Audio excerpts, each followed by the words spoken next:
Antônia Poeta.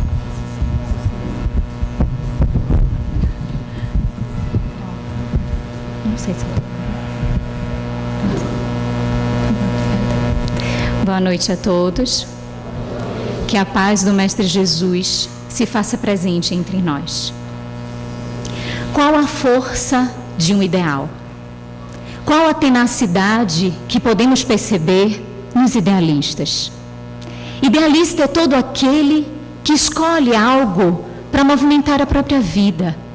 É aquele que decide, que volta a sua vontade da existência para algo que almeja, para algo que vislumbra. Este idealista costuma pautar-se em valores muito fortes, em virtudes indiscutíveis, na coragem, na perseverança, em condições intimoratas, em condições de persistência, de não desistência. Quantas e quantas vezes a nossa sociedade ouve falar a respeito dos idealistas? É tão difícil e tão forte ao mesmo tempo defrontar-se com o idealista que a gente escuta aqui e acolá. Não costuma ser a generalidade, mas aqueles que se levantam do seio da sociedade e apresentam o seu diferencial na sua escolha de vida, porque debruça as suas horas, os seus instantes, toda a sua vontade para a concretização daquele objetivo.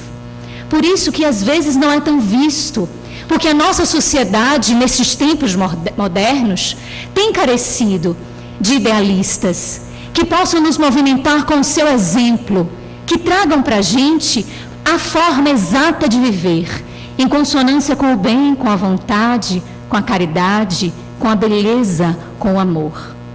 Mas quando eles se levantam e se agigantam, a sua marca fica indestrutível. Porque o fato deles terem um propósito de vida, eles não querem ficar com esse propósito unicamente para eles.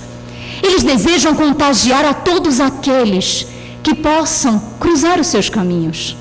Ou eles são aqueles que gostariam de cruzar muitos e tantos caminhos para poder convidar, entusiasmar, trazer à tona como uma motivação da existência de outrem aquilo que lhe traz como propósito.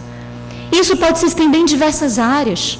A gente vê isso na ciência, nas artes, nas profissões. Estes que se erguem, estes que fizeram a sua escolha. E como sempre querem deixar a sua mensagem, em 1857 o mundo viu algo que lhe dividiu, que lhe trouxe uma especificidade em relação ao ensinamento de Jesus. Em 1857, a publicação de O Livro dos Espíritos traz à tona a doutrina que nós abraçamos, a doutrina que nos reúne nesta data, neste momento. E esta doutrina ela foi codificada aos poucos, e a figura de Allan Kardec, como idealista desta doutrina, vai trazendo aos poucos o contributo para a humanidade. Temos em 57 o Livro dos Espíritos, em 1861 o Livro dos Médiuns, em 1864 o Evangelho segundo o Espiritismo. E nesta obra em específico, a gente tem Jesus de retorno. É como se fossem aqueles idos da Galileia trazidos à tona, voltando ao nosso coração e à nossa mente. Como se fosse uma linguagem rediviva daquilo que se apresentou no passado, trazendo-nos Jesus de volta para sensibilizar-nos mais uma vez, para que ouvíssemos a sua canção de maneira especial e pudéssemos ser aqueles, igualmente cantores, a seguirem a sua musicalidade, a sua expressividade.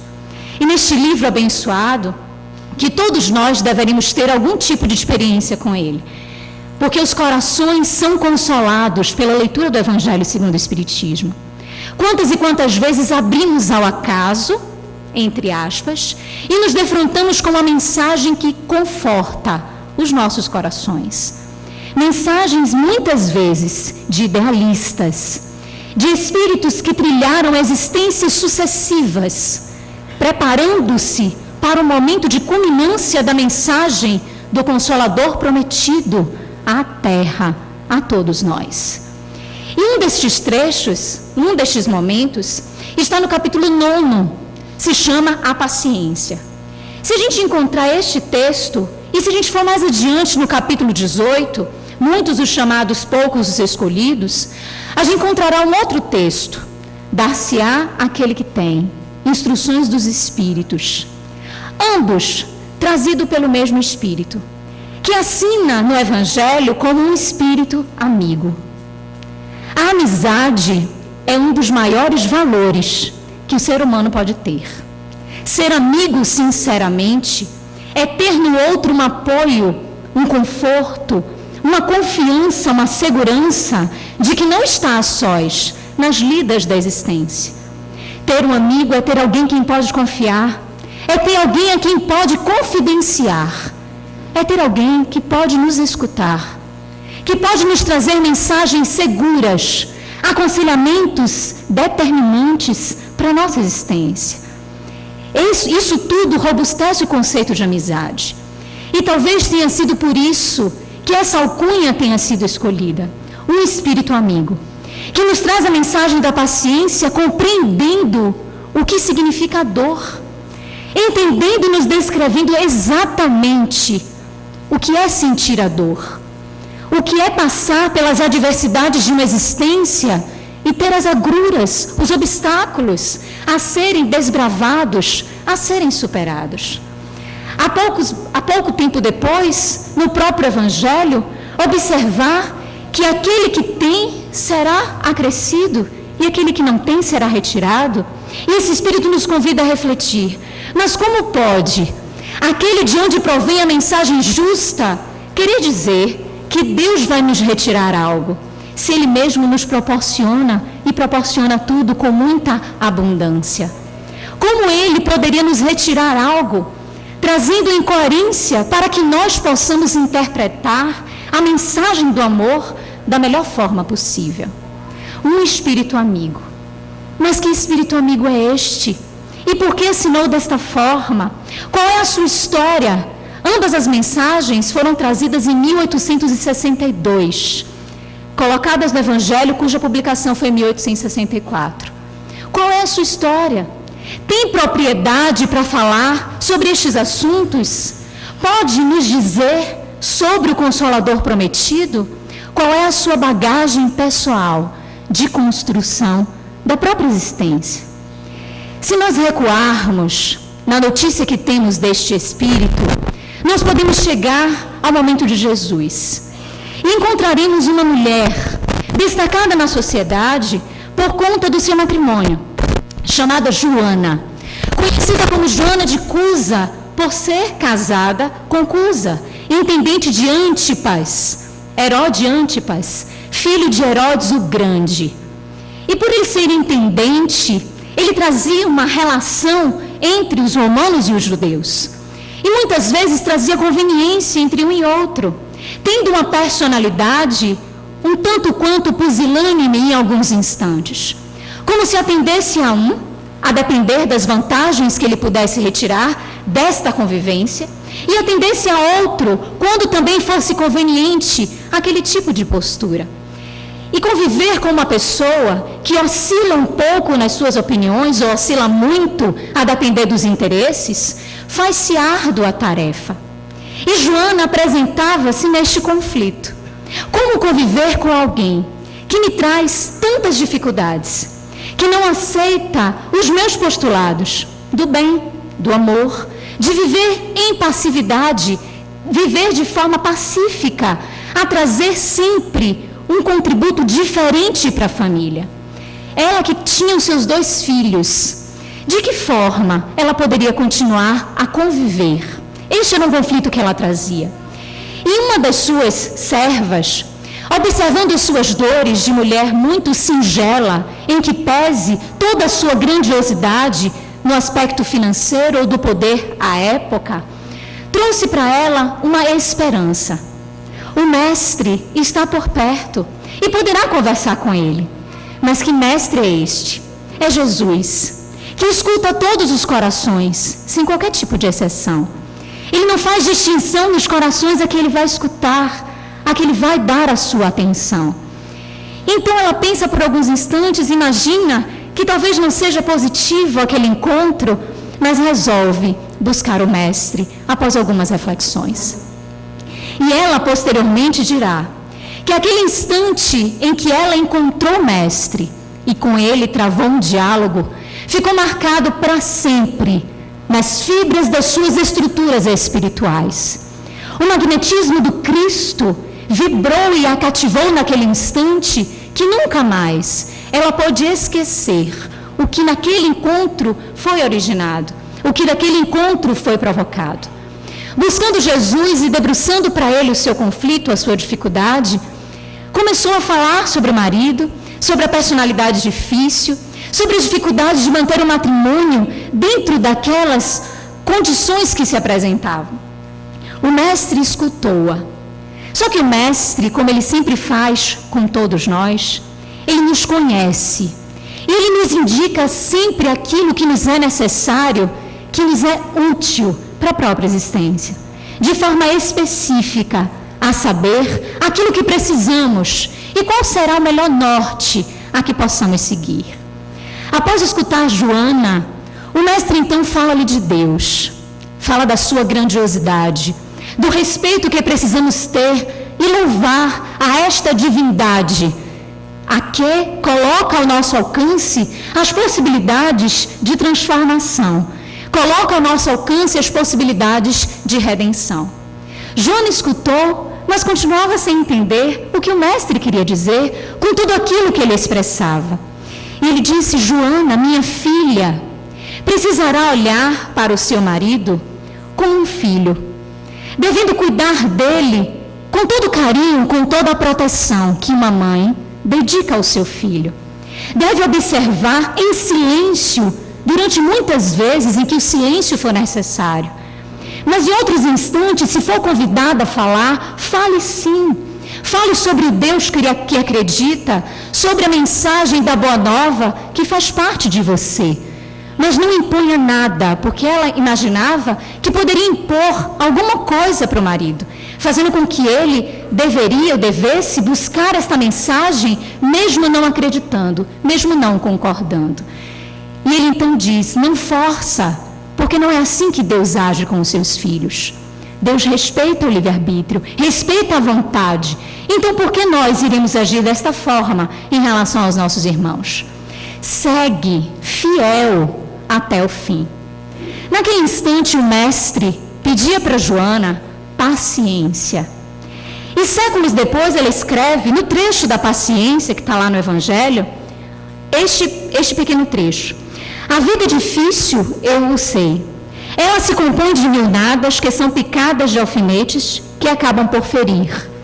Mas é preciso considerar os deveres que nos são impostos, as consolações e as compensações que temos por outro lado, e então veremos que as bênçãos são mais numerosas do que as dores. O fardo parece menos pesado quando se olha para o alto do que quando se curva a fronte para o chão.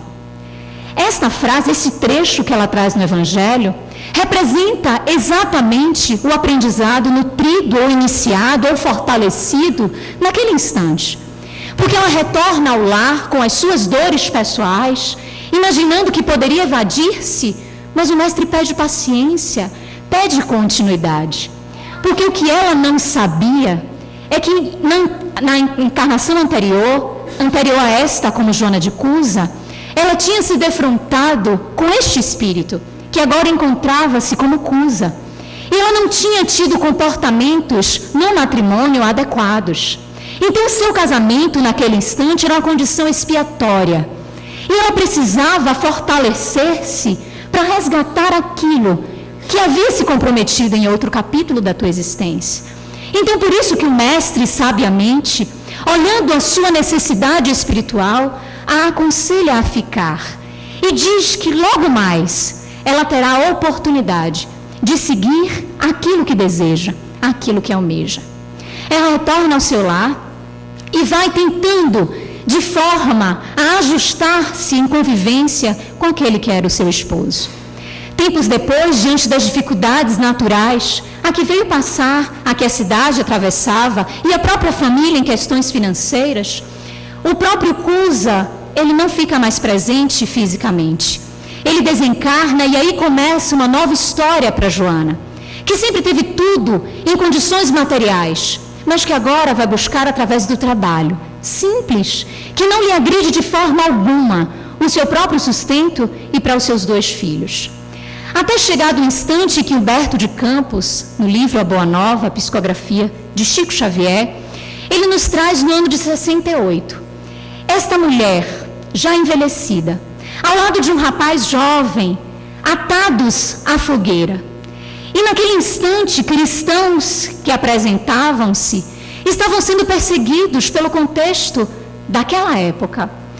Mas, por mais que aqueles soldados falassem, por mais que o seu filho dissesse abjura, depõe-se desta opinião, não segue este mestre, ela diz, cala-te, filho, e olha para o alto, e segue aquilo que o mestre nos ensinou, aquilo que Jesus nos ensinou.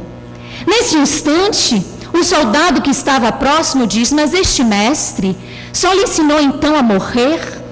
Ela diz, não, ele me ensinou a te amar, trazendo a mensagem de que mesmo naquele instante em que eles demonstravam ser os algozes ou os objetivos daquele instante, as causas para aquele momento, ela trazia o perdão, a compreensão, o amor como resposta de retorno a um ato agressivo.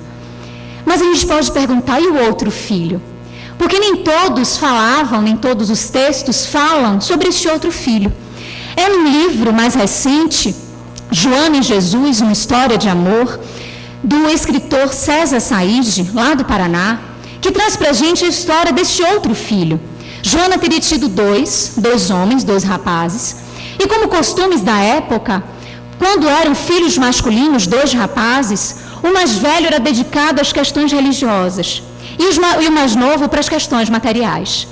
O mais velho estava nas lidas da própria religiosidade à época, e que em momentos depois, em capítulos sucessivos, existências posteriores, vem se apresentar como médium, Divaldo Pereira Franco. E aquele que queima nas labaredas, juntamente com ela, o filho mais novo, que apresentava-se à sociedade como as condições materiais, é aquele que depois também nós tivemos a oportunidade de conhecer na figura de Nilson de Souza Pereira, parceiro, amigo, companheiro, construtor juntamente com Divaldo Franco, de toda a história de amor que os 2 são protagonistas, que os 2 são autores. Mas deste contexto, ela sai do capítulo da história. Ela sai neste século, nesta condição primeira, e vem reaparecer tempos depois, no século XII. Ela nunca admitiu, talvez por humildade, talvez pela sua própria simplicidade, que naquele momento em que o sol de Assis debruçava-se sobre a terra, ela apresentava-se como a sua companheira mais fiel, como a sua companheira mais próxima, a desenrolar a história do próprio cristianismo na Idade Média, no século XII e XIII. Ela reencarna na família dos Ofredútios e recebe o nome de Clara. Como dissemos, ela nunca admitiu. Mesmo para o próprio médium Divaldo, em contextos posteriores, ele diz, eu sinto que ela é Clara. Mas ela nunca apresentou-se para mim, nunca me disse, nunca confirmou esta minha suspeita. Mas no momento em que eles estavam em Assis, num determinado contexto, em que ela gostaria de debruçar-se para apresentar uma mensagem em homenagem a Francisco, naquele instante, ela aparece para ele, muito emocionada, e diz que viveu aquela época, e naquela época teve a marca mais importante da tua existência, em continuidade ao chamado de Jesus, porque pôde viver muito próxima ao exemplo maior daquele que foi o Messias. Neste instante, ela reencarna numa família também de condições, de posses, de condições financeiras, e busca, na sua vida modesta, a seguir aquilo que objetivava a sua vida tranquila. Conhecia Francisco, que distava dela 10 anos. Ele era mais velho do que ela, 10 anos. e conhecia-o, mas assim de convivência muito superficial. Até que um dia, na igreja, ela que tinha escutado falar que ele havia abandonado tudo, tinha deixado todos os bens, tinha se desprendido de tudo para servir, ela queria escutar aquele homem que já conquistara o seu coração de maneira especial. Chega na igreja, contava com 16 anos. E ele começa a falar com toda a sua condição de poucas palavras, mas de sentimentos enormes, sinceros e firmes, que traziam a todos aqueles que escutavam a certeza da firmeza do que seguia em relação ao Evangelho de Jesus. Neste instante ela fica encantada e traça para si mesmo um ideal: seguir aquele homem, porque ele era a representatividade de Jesus, a quem ela já amava. Então ela desejava segui-lo. Mas como? Começou a partir daí a pensar. E quando contou com 18 anos, 2 anos após este momento na igreja, 2 anos após, ela sai pela porta dos mortos, o local da sua residência, onde os cadáveres eram retirados, por onde eles passavam, as pessoas colocavam para fazer a liberação em relação à residência. Era uma porta muito pesada, que a sua fragilidade, dizem as biografias, não teriam condições de remover. Mas que a sua vontade era tanta que parece ter sido fortificada naquele momento. E ela consegue ultrapassar aquele obstáculo inicial e seguir à procura de Francisco. E a partir deste dia, ela faz-se o braço direito. Sempre silenciosa, deixava à frente o poverelho, deixava à frente o singelo pobrezinho de Assis, mas sempre se colocava a atender o que ele necessitasse. Às vezes ele retornava com as vestes rotas, e ela era aquela que cuidava de costurá-las. Pela sua humildade, pelo seu silêncio, pelo seu ministério de caridade e amor, tantas outras jovens, que também eram encantadas pelo hino de louvor trazido por Francisco, tantas outras, aproveitaram o mesmo ensejo e unificaram-se a ela. Aqui Francisco acabou por criar o convento das Clarissas, um ambiente onde elas pudessem estar distintas daqueles que eram os franciscanos, daqueles que eram os irmãos menores. E assim, cada um na sua tarefa de complemento, iriam costurando a história da caridade, pautada no amor ao próximo mais singelo, aprendendo juntamente com ele o que deveria ser feito. Ele parte da existência material e ela dá continuidade. Assis, de alguns instantes, alguns momentos, foi atacada, foi invadida, tinham tentativas de invadir o próprio convento, e dizem os biógrafos que a sua oração, a sua fé, o seu poder de movimentar com idealismo toda aquela crença, toda a sua vontade, toda a sua fé, faziam com que muitos batessem em retirada, sem mesmo antes de terem chegado à própria cidade, mesmo antes de terem trazido qualquer tipo de adversidade ou de mal para aquela cidade. Muitos também falam a respeito da sua cura, do seu poder curativo, de atender as irmãs, de atender a todos os desvalidos que batiam à sua porta. Encerra-se esta existência também enferma, com 61 anos, debilitada, sai do palco da existência. E deste momento do século XIII, nós conhecemos a próxima história no século XVII, no México. Mas César Said disse que entre esta reencarnação como Clara e a reencarnação como Juana Inés de la Cruz, no século XVII, no México, ela teria reencarnado, também como Joana, num lugar não identificado, não revelado, mas como uma preparação para que esta reencarnação por vindoura pudesse ser forjada, pudesse ser alicerçada, como se fosse uma preparação, uma transição entre uma história e outra, entre uma forma de vivenciar o Evangelho e outra. Como Juana, aos 3 anos de idade, carinhosamente chamada de Juanita, já dizia para que veio.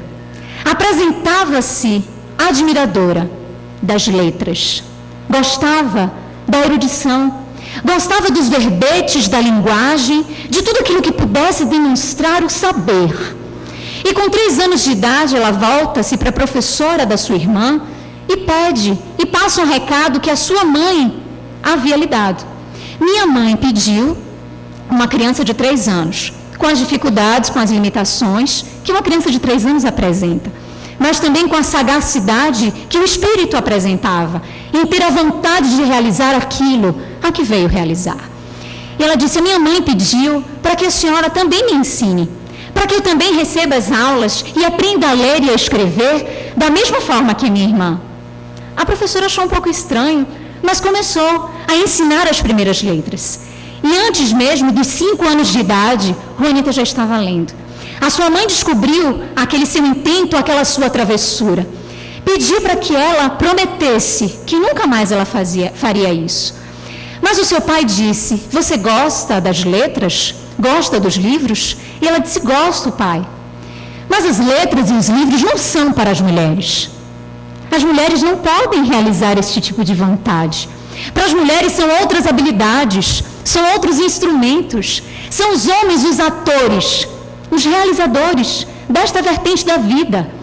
Se você quiser entrar para uma universidade, só se fosse homem, só se vestindo de homem para poder atingir este objetivo.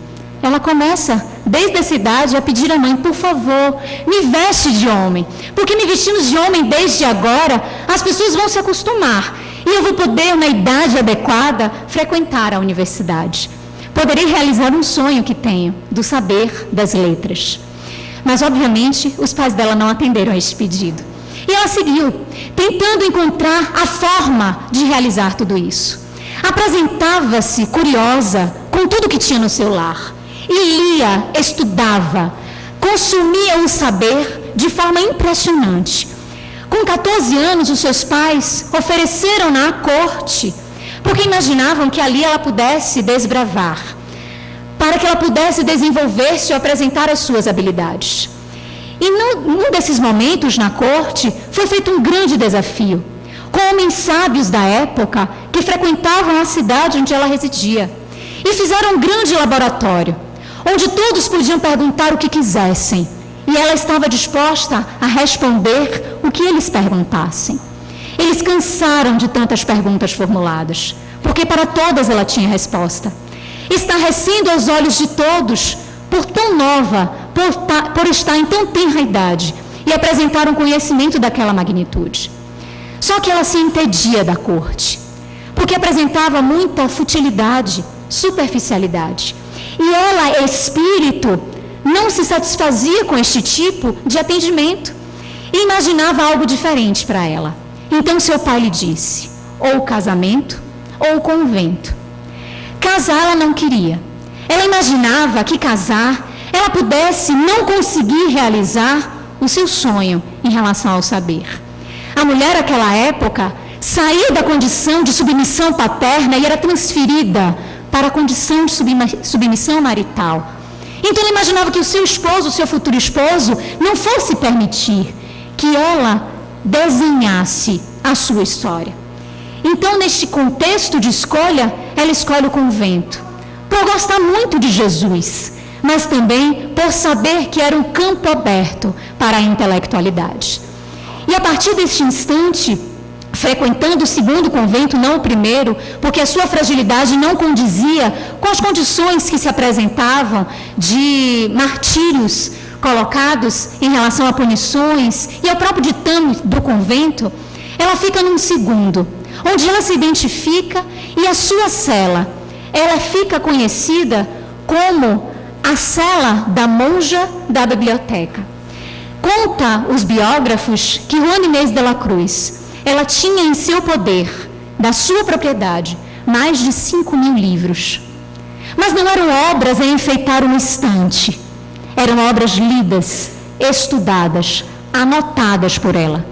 Diz Otávio Paz, o seu biógrafo, do livro Juana Inês de la Cruz, que Divaldo Franco, inclusive, esclarece que este biógrafo, no século XX, que reencarnou como Otávio Paz, foi perseguidor da própria Juana, naquela época, no século XVII. E agora trazia uma consciência, uma condição de culpa que fazia com que ele tivesse a vontade de fazer as pazes com a história e fazer a justiça de apresentar a grandiosidade daquela mulher para todos que pudessem defrontar e conhecer a sua história. Nesta reencarnação, este espírito desenvolveu o saber. Ela apreendeu literatura vasta, conhecimento abrangente. Tinha livros na biblioteca de qualquer vertente, filosofia, história, matemática, de diversas vertentes, onde ela debruçava-se em conhecimento. Escrevia poemas, peças, e foi atacada por isto, porque era inadmissível que uma mulher produzisse literatura, produzisse arte. Mas ela corajosamente também passa a história, como a primeira feminista a dizer que a mulher tem direitos iguais aos homens, que tem a mesma condição de intelectualidade, de produção, de criatividade que o homem pode ter. E provou isso em todas as altercações verbais, escritas que nutriu. Inclusive com o próprio padre Antônio Vieira, aqui na Bahia, na cidade de Salvador, onde ela discordava de um posicionamento dele e seguiu em altercações defendendo a sua postura e o seu pensamento, sem ser intimidada. Teve vários adversários, várias pessoas que insistiam em fazer armadilhas, intrigas, que possuíam inveja em relação ao seu saber intelectual. Mas os anos vão se passando e as situações da cidade, São Miguel Neplanta, no México, vai apresentando grandes dificuldades. E a peste, uma doença, se alastra nessa cidade e não deixa de acometer as freiras daquele convento. Ela que estava em sua cela percebe a necessidade de servir a todos, não só de receber em sua cela como recebia tantas garotas, tantas freiras que se apresentavam ali com necessidade de ajuda, mas que ela também precisava investir-se em auxílio. E vai ao encontro de todas elas, por mais que soubesse que ela também adoeceria, por mais que soubesse que ela também morreria. E é a última a tombar.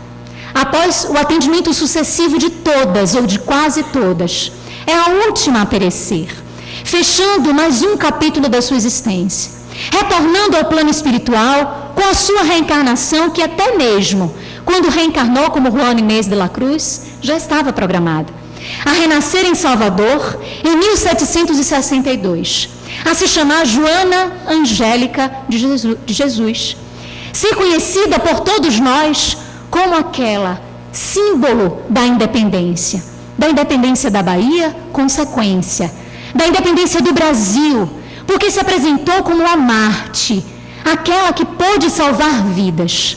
Desde cedo apresentava sua vocação para Jesus. Mas os conventos em Salvador, no século XVIII, ou no Brasil, apresentavam uma roupagem que tinha o aspecto da atração pela vocação, mas tinham tantos outros objetivos a que as jovens eram atraídas ou buscavam o convento. Muitas mulheres que tinham a sua experiência sexual antes do casamento, que engravidavam, eram expulsas pelos seus pais, ou eram reclusas nos conventos para que a sociedade não soubesse que um ato indigno aos olhos sociais foi praticado. Então muitas jovens estavam ali sem a sua vontade. Outras que apresentavam sinais de loucura, de entorpecimento mental, eram reclusas nos conventos, pelos aspectos sociais, pelos aspectos de inadmitir que uma filha, que pudesse ter uma filha com debilidades mentais, com debilidades no raciocínio ou no discernimento. Então, seus familiares colocavam-nas reclusas naqueles conventos. Então, a vocação era uma das vertentes que fazia com que as jovens ali estivessem. Muitas eram colocadas também para que não realizassem ou não buscassem aqueles que eram os amores dos seus corações, porque havia discordâncias familiares do poder, das condições, e entravam apaixonadas, nutrindo uma paixão que não se destruía pelas barreiras do convento. E as noites, já diz o espírito Joana de Ângeles, as noites naquele convento, às vezes eram enlouquecedores. As jovens, sem vontade de estarem ali, intentavam fugas, buscavam diversas formas, até mesmo o suicídio, para que ali não se encontrassem.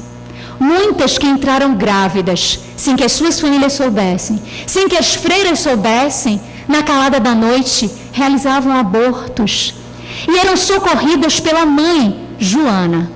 Porque nesta encarnação, a roupagem que ela adota é de uma maternidade não estrita a 2 filhos, como em Joana de Cusa, mas alastrada para todas as filhas do Calvário que ali entravam, que ali aportavam, diante das suas necessidades, algumas com mediunidade, e que ela, Joana, não sabia o que significava.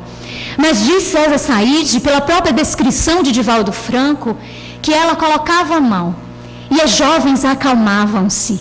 O próprio passe, o próprio atendimento que os médiuns podem fornecer, que nós podemos fornecer. Ela fazia sem mesmo entender qual era a lógica, mas era a sua fé que movimentava e trazia tranquilidade para aquelas garotas. Todas eram suas filhas, filhas do coração. Não passavam só instante sem estar em cada local, para entender as necessidades daquelas órfãs de pais vivos, daquelas renegadas pela sociedade, daquelas que eram consideradas à margem, como se fossem expoentes de adulteração da própria lei que vigia a época. E é neste contexto que, quando os soldados portugueses almejam invadir o convento, ela se posta à frente por sucessivos objetivos. Ela necessitava proteger as suas filhas. Qual a mãe que não faria isso? Qual a mãe que não se colocaria à frente e não diria: passe, pode passar, mas desde que seja por cima de mim? Porque ela sabia que as jovens teriam tempo. Aquele instante ela demorou de abrir as portas do convento, por mais que eles pudessem derrubá-la diante da força que apresentavam. Mas ela criou dificuldades e embaraços, porque existia uma passagem do convento da Lapa para o convento do Desterro. Sendo possível, diante daquele tempo que ela tentava ganhar, salvar a vida daquelas jovens que tinham toda uma existência pela frente, ela o sabia. Por isso que ela se coloca, acreditando que o testemunho em relação ao Evangelho de Jesus é a qualquer momento, a qualquer instante. Sempre a preparação para aquele que se conduz em reflexão e em prática do Evangelho do Cristo. Coloca-se à frente e a história conhece. Aquela baioneta atravessa o seu corpo e ela tomba. O corpo físico tomba. Mas o espiritual alça a imortalidade com um convite: vencer. Um dos espíritos construtores do Consolador prometido. Vem compor a falange do Espírito de verdade, vem traçar as suas linhas vividas, o Evangelho que você aprendeu a viver, a nutrir, a experimentar em verdade, em exemplo. Vem trazer a sua mensagem. Ela desencarna em 1822, como todos nós sabemos, e a mensagem do Evangelho já em 1862. E aí começa toda a sua saga espiritual.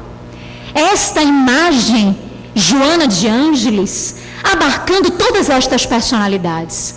Joana de Cusa, a mãe, a esposa, aquela que sabe enfrentar com obediência e resignação os seus propósitos, mas também a Marte, que soube enfrentar as labaredas que expelem, que eliminam o corpo físico, mas que são incapazes de destruírem a condição espiritual. Trazia em si o bojo da caridade nutrido na roupagem de Clara, vivida ao lado de Francisco de Assis. Trazia a singeleza de viver a caridade, de exemplificá-la, mas também de ser mártir, por enfrentar todos aqueles que tentaram invadir a sua cidade. Trazia a robustez intelectual de Juana Inês, todo o seu conhecimento lógico, entendendo as palavras do Mestre, delineando-as em roupagem na logicidade, no raciocínio, na lucidez, para que pudesse em algum momento trazer isso à tona. e trazendo a firmeza das fibras indestrutíveis da Marte Joana Angélica, de ter a coragem de salvar vidas, doando a tua própria existência. Então é este espírito que não se encontra completo, que também tem a sua linha evolutiva de desenvolvimento, que em 1931 aparece por primeira vez ao médium Divaldo Franco. Ele contava apenas com 4 anos de idade. Estava numa crise de asma. E ele diz que aparece aquela freira com um ar doce, um ar maternal. Ele diz: Divaldo, meu filho, não se preocupa. Eu estarei sempre ao teu lado. Sempre. Vai passar por tudo isso, mas ao meu lado. E ela ficou sucessivamente aparecendo para ele, dos 4 aos 8 anos de idade, quando ele disse que a asma o abandonou por completo. Nesse instante ele falou: ela também não mais apareceu. Ela me disse que era uma condição que eu precisava expiar, que eu precisava vivenciar por condições do passado. Mas simplesmente desapareceu. Voltando em 1956, em mensagens para transcrevê-las, para apresentar a mensagem ao mundo. Mas antes disso, apresentou um convite que foi materializado, foi construído, e aqueles que tiveram a oportunidade de conhecer, percebem a cada rua, a cada construção, a cada criança, a cada condição e atividade que ali moreja, a mensagem do amor deste Espírito. O projeto Centro Espírita Caminho da Redenção, 1947, o projeto Mansão do Caminho, em 1952, trazem à tona a materialidade maternal deste Espírito, que agora trazia à frente os seus 2 filhos, já amadurecidos, já um pouco aprendido nas coisas da vida, Divaldo e Nilson. Trazia à frente estes filhos, mas na condição deles assumirem a responsabilidade de arregimentar tantos quantos sejam os seus filhos, que somos todos nós, que colocamos numa semana espírita a mensagem Joana de Ângeles, uma mensagem de amor. Somos seus filhos, todos aqueles espalhados no mundo que se sensibilizam com a sua mensagem, com a sua forma de escrever, que muitos apresentam dificuldade em entender, mas mesmo assim insistem no dizer conselheiral de Joana, de que todos nós deveríamos aprender. E a leitura deve ser algo que nos estimule ao estudo, à reflexão, ao aperfeiçoamento. O próprio Divaldo diz que o Espírito Joana de Ângeles, ela tem 3 fases na sua escrita. Ela começa escrevendo mensagens consoladoras. Acreditamos que seja uma forma de nos atrair, de adquirir de nós a confiança. Porque se é um espírito que consola, ele coloca o medicamento nas dores. Ele faz com que as nossas lágrimas sejam secadas, mesmo que nós não entendamos ao certo como isso pode ocorrer. Mas mensagens consoladoras, elas invadem diretamente o coração. Elas não exigem muito do intelecto. Elas buscam atender de imediato a nossa necessidade. É como se Joana estivesse nos dando o pão no momento da fome, a água no momento da sede, para que depois, alimentados daquela condição que se apresentava inicial aos nossos olhos, pudéssemos dar novos passos. Então ela traz obras que nos conduzem a estudos, obras que trazem reflexões sobre o Evangelho, elucidações sobre o Livro dos Espíritos, momentos diversos sobre mediunidade, sobre diversos esclarecimentos da nossa doutrina, fazendo-nos compreender, dilatando ainda mais as vertentes da codificação kardeciana, nos proporcionando sustentáculo de bases teóricas para que pudéssemos viver o Evangelho de forma segura, sem qualquer tipo de dúvida. Só que além do estudo, além da reflexão, ela nos propõe a mudança.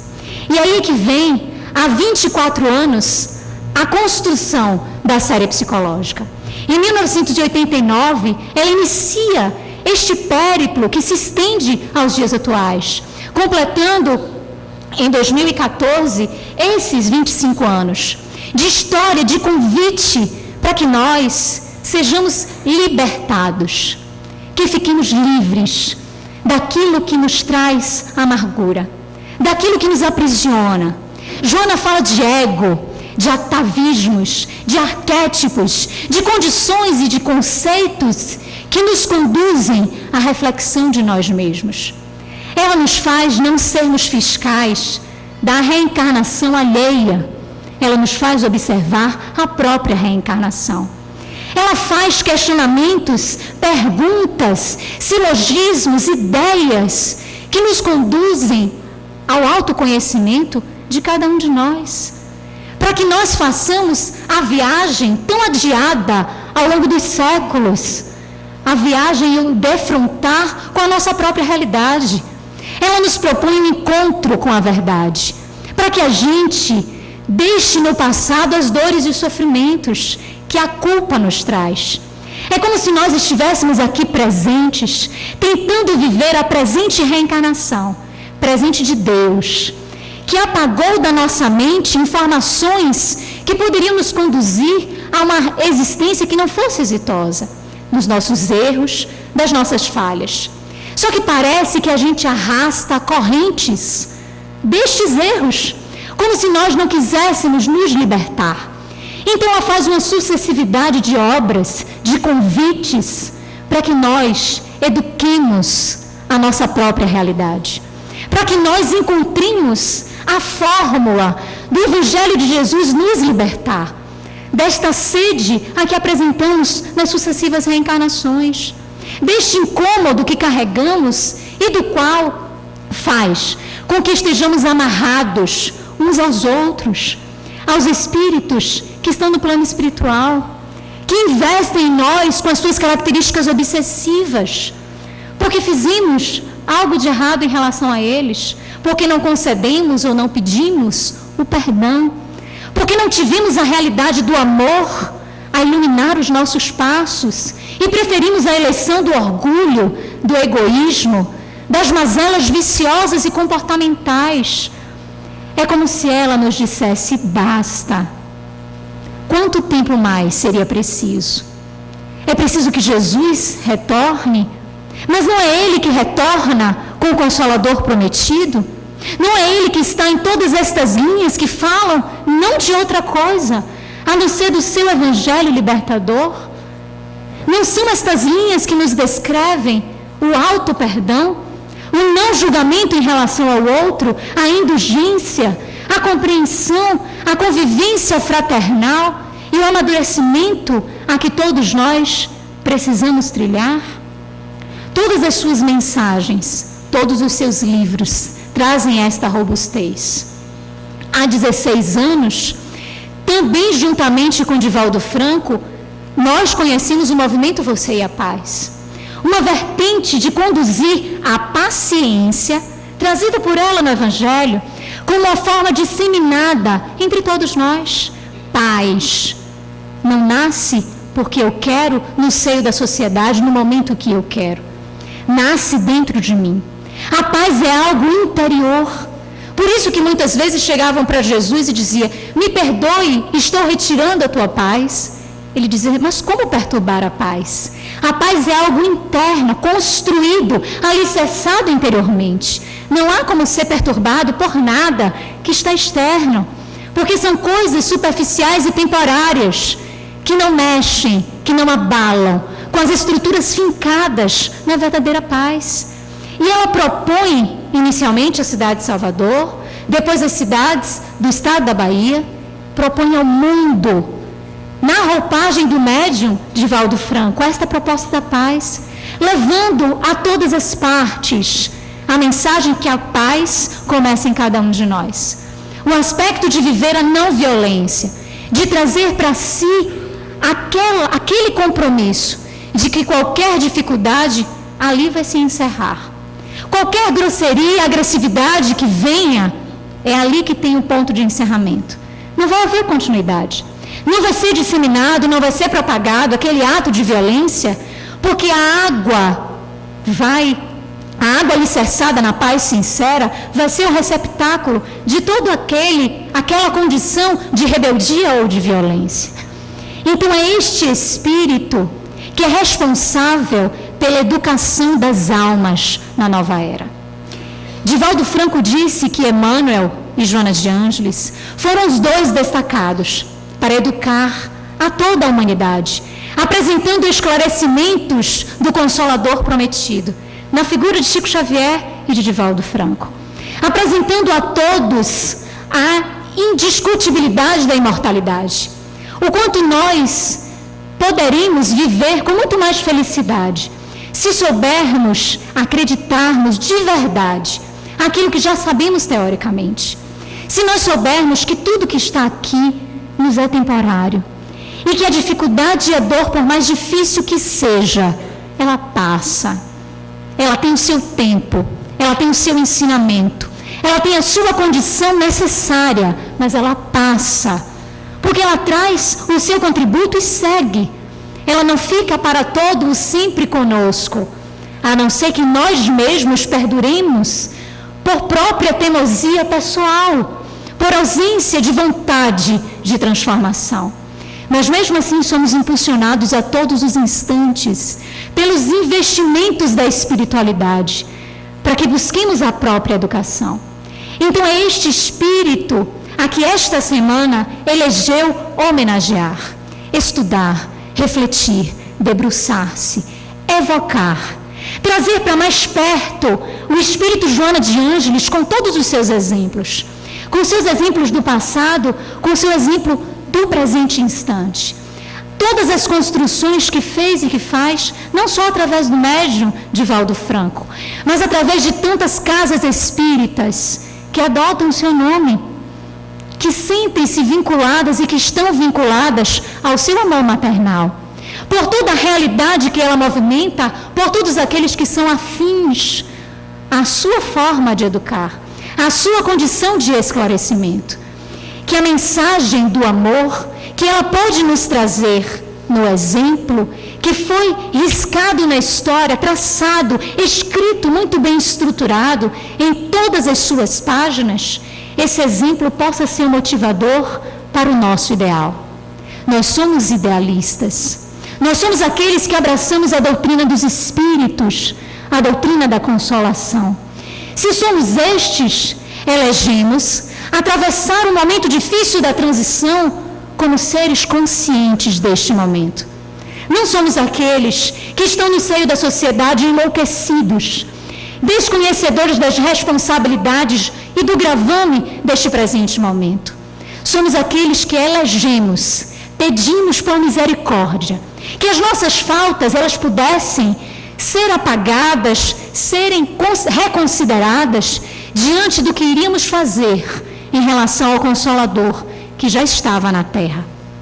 Somos idealistas e o nosso ideal para que a coragem, a firmeza, o entusiasmo, a perseverança, toda a mensagem de amor possa vicejar em nós, precisamos aquecer os nossos corações uns com os outros, apoiando-nos, porque é isso que ela faz conosco. Ela aproxima-se de nós, está conosco, para que ela seja a altivez do estímulo, para que nós não esmoreçamos, para que nós persistamos até o fim, para que nós não abandonemos a tarefa abraçada, a tarefa trazida para nós mesmos. Então que esta aproximação, ela possa catalisar em nós a firmeza deste ideal, que a gente não tenha dúvida, que muitas e muitas vezes nós estaremos contrária à força de uma correnteza que é comum, de uma correnteza que é social, de valores invertidos, indevidos, imorais, mas que seremos aqueles que com muito esforço faremos sim o trabalho da construção e da edificação da nova era. E para alicerçar isto, ela nos fala neste livro, Entrega-te a Deus, que nós gostaríamos de encerrar a nossa conversação com um trecho da sua última mensagem, que ela denominou Carta aos Cristãos Novos. Esta mensagem, ela diz logo no preâmbulo, que ela imita Paulo, tentando fortalecer os cristãos novos, como Paulo fazia à sua época, tentando fortalecer aqueles cristãos que estavam presos, distantes, isolados, para que não perdessem a força do ideal.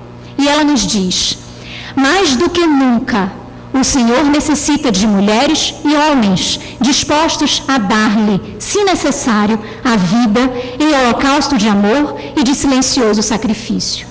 Não mais existem os circos, as praças para execuções dos hereges e infiéis, as fogueiras e os cárceres sombrios para aqueles que são dedicados a Jesus. Pelo menos na forma. No entanto, permanecem no conteúdo, pela maneira como são vistos e considerados os seus servidores autênticos, sorvendo os amargos frutos da intriga e da insensatez, da perseguição por inveja e das tribulações morais. É indispensável viver o Evangelho em toda a sua magnitude. No ardor dos testemunhos e das provações, é indispensável manter-se a alegria de viver, demonstrando que o tributo da justiça aos que são aplicados e ricos de amor é a paz da consciência que se enfloresce os júbilos. Evitai o ressentimento e o melindre, a maledicência e a inveja, porque todos eles corrompem o coração e entorpecem o discernimento, embriagando o ser com os tóxicos do egoísmo exacerbado. Sede afáveis, gerando simpatia sem afetação, e ternura sem pieguismo, onde quer que vos encontreis. Quem conhece Jesus, conforme desvelado pelo Espiritismo, lentamente torna-se-lhe um verdadeiro êmulo, qual sucedeu ao pobrezinho de Assis. E em todas as circunstâncias em que vos encontreis, cantai hossanas ao Senhor pelos vossos atos. Tende tempo e esparzi a luz da verdade. Sede fiéis ao compromisso assumido desde antes do berço e levai-o adiante em hinos de louvor e de ação, como nos primeiros dias do martirológio que ficaram no passado. Nunca temais aqueles que somente alcançam o corpo e nada podem fazer ao espírito. Jesus seguirá convosco e em todos os momentos senti-lo-eis. Que Ele vos abençoe e vos guarde em sua paz. A servidora de sempre, Joana de Ângeles. Muita paz para todos.